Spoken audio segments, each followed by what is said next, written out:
ब्राह्मण, क्षत्रिय, वैश्य एवं शूद्र ये कोई जातियां नहीं है, ऐसा किसी भी ग्रंथ में नहीं लिखा गया है। यह एक वर्ण है, यह एक व्यवस्था है, यह एक प्रकार है।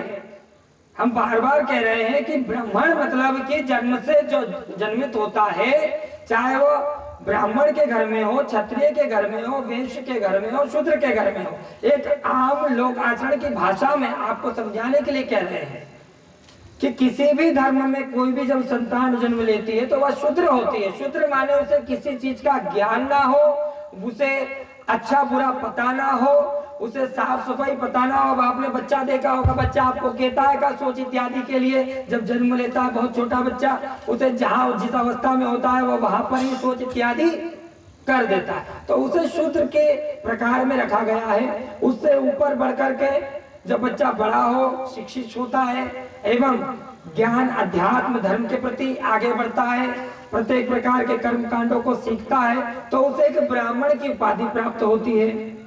वही बच्चा बड़ा होकर के अगर देश रक्षा के लिए, गांव रक्षा के लिए, समाज रक्षा के लिए, संगठन बना करके धर्म की रक्षा के लिए, सनातन धर्म की रक्षा के लिए खड़ा होता है तो वह क्षत्रिय कहलाता है। एवं वही बच्चा बड़ा होकर के खूब बड़ा व्यापार करता है, उद्योगपति हो जाता है तो वह वैश्य कहलाता है। एवं वही बच्चा बड़ा होकर के जैसे छोटा था, मूर्ख का मूर्ख, जू का तू, वैसे ही बड़ा ही रहता है तो उसे शूद्र कहा जाता है। अब यहाँ जाति कहाँ से जोड़ी गई है भाई? ऐसा तो लिखा ही नहीं गया है। एवं सभी मानते हैं कि कोई भी जन्म से ब्राह्मण नहीं होता, कर्म से ब्राह्मण होता है। तो इसलिए इन सब चीजों का प्रयोग करके सभी को भड़काया जाता है। हमें इन विषयों पर ध्यान नहीं देना है। हमारे जो प्राचीनतम ग्रंथ है उसमें ह से लेके हलंत तक, ए से लेके झेड तक और आ से लेके ज्ञानी तक कोई कमी नहीं है, पूर्णतः पर्याप्त रूप से बनाए गए हैं, लिखे गए हैं और उनको पढ़ना चाहिए, उन्हें समझना चाहिए, उनके सारांश पर चलना चाहिए। तो सत ही हम सनातन धर्म की रक्षा कर पाएंगे एवं अपनी समस्याओं का समाधान कर पाएंगे। एक बार सभी जोर से जयकारा लगाएंगे, बोले श्री राघवेंद्र सरकार की जय, महाराज की जय। ये इसका पर्यायवाची शब्द है। अधिकारी इसीलिए लगाया गया है क्योंकि अधिकारी एक बहुत ही सूचक शब्द है, सम्मानीय शब्द है, तो शिक्षा के अधिकारी। तो इसलिए आज से आप लोग सब समझदार हैं, हम तो कुछ भी नहीं।